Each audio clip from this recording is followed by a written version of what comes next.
Willkommen zu Vergessen Waffen. I'm Johann, Ian's Prussian cousin. Okay, I'm not.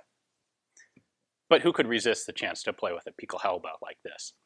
And at the same time, we're taking a look at an interesting German Imperial rifle. I'm Ian. I'm here today at the Rock Island Auction House. I'm taking a look at some of the guns that are coming up for sale in their February of 2016 regional auction. And one of them is this Gewehr 71. And I thought this would be a really cool opportunity to take a look at one of the rifles that was really instrumental as a developmental base for a whole slew of German rifles and worldwide rifles. The entire family of Mauser rifles began here with this 1871 pattern gun. So it's important to remember that in 1870, there was not a nation of Germany. There were a whole bunch of Germanic states like Prussia and Bavaria and Württemberg and Saxony. And after they won the Franco-Prussian War in 1870 and 1871, they got together and they actually chose the French Palace of Versailles as the location, which is kind of a thumb in the eye to the French. But they got together and they formed the German Empire, an amalgamation of those four primary states and some other smaller principalities as well. And turned themselves in one fell swoop into a major European power to be reckoned with. Now, this nation needed a new rifle. They had finished fighting the Franco-Prussian War still armed with Dreyse needle guns, which dated originally back to the 1840s and were definitely becoming outmoded.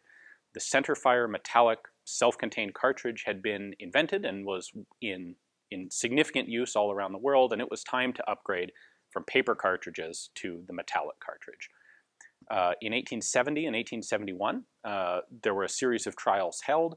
The 1869 Werder rifle was one of the other major competitors, but ultimately the winner was this, the Mauser model of 1871. This was the first rifle to come from Paul and Wilhelm Mauser. By the way, 2 of 6 brothers in a family well known for being prominent gunsmiths. They would take this Mauser 71 and it would be the basis for the entire Mauser empire that would form around it. So technologically, in a practical user sense, this was very similar to a number of the other guns being used by militaries at the time. Very similar to the American trapdoor Springfield. Single shot, large caliber black powder projectile. This is an 11 millimeter bore. Used a 77 grain charge of black powder. The case was 11 by 59 or 11 by 60 millimeters. And also very similar to the French Gras, which comes out about this same time. That's the French update from the needle rifle.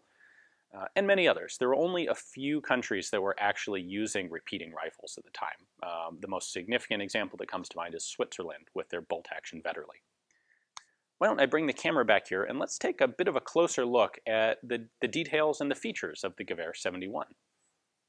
So I mentioned this is, of course, a single-shot bolt-action rifle, and in 1871, there were plenty of repeating rifles out there. The American designers, for example, had more than a few different lever-action rifles available at this point.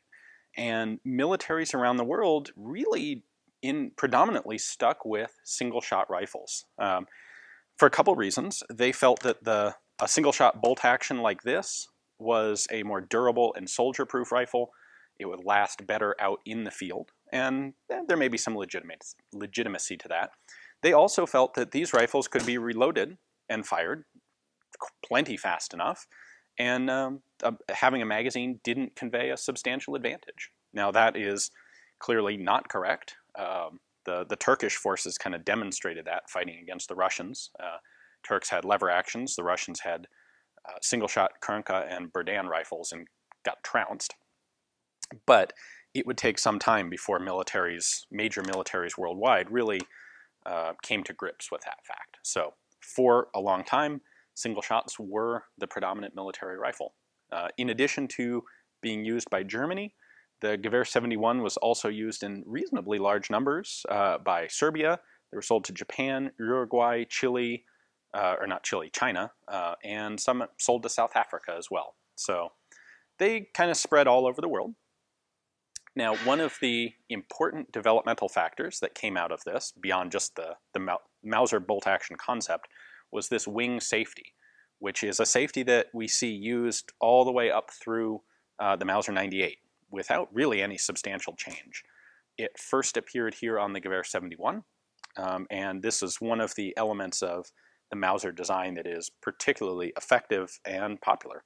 So on this side it's ready to fire, on this side blocks the trigger and or disengages the trigger and renders the gun completely safe. There are a ton of markings on these rifles, so we can start with the manufacture date here, 1883. That would put this just shortly before these were updated to magazine rifles in 1884. Now, if we look around what's called the Knox form here, we can see a whole slew of German proof marks here.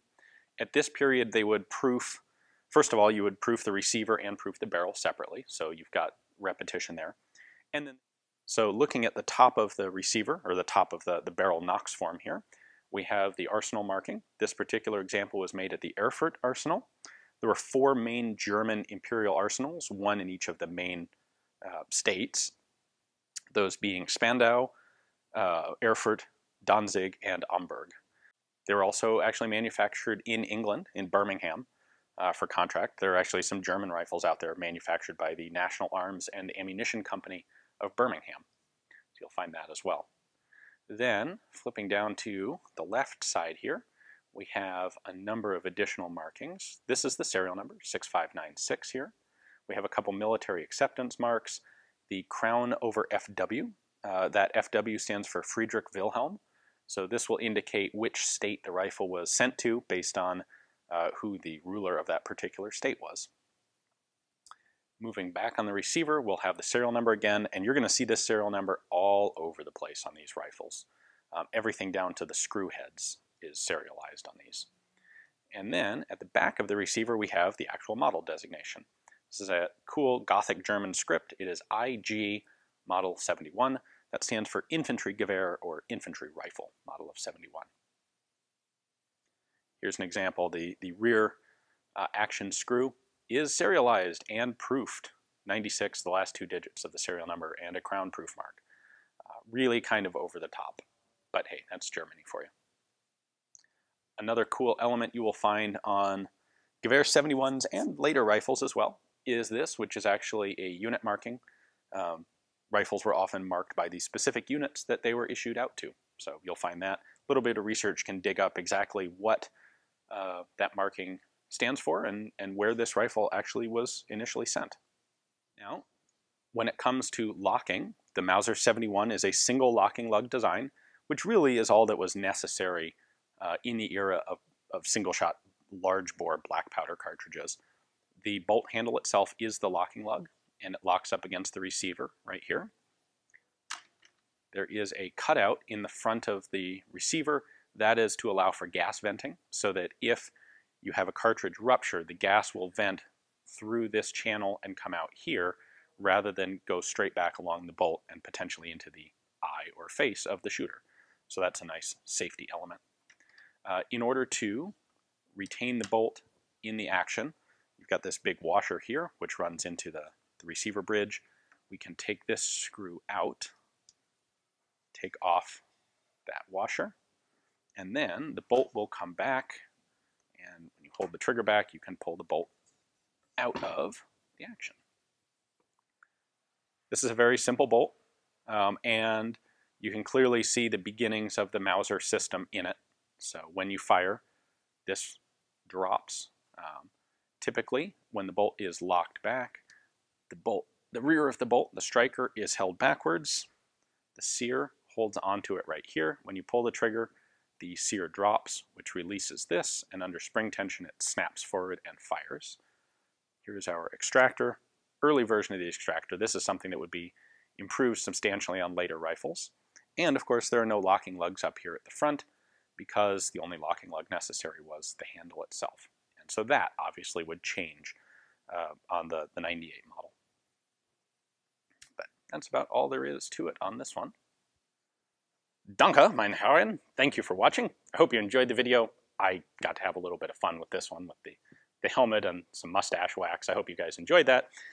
If you would like to enjoy this rifle yourself, it is of course coming up for sale here at Rock Island. If you take a look at the description text below, you'll find a link to Rock Island's catalog page on it, where you can see their high-res pictures, and If it looks good to you, you can place a bid right there online and do your best to make it yours. Thanks for watching. Auf Wiedersehen.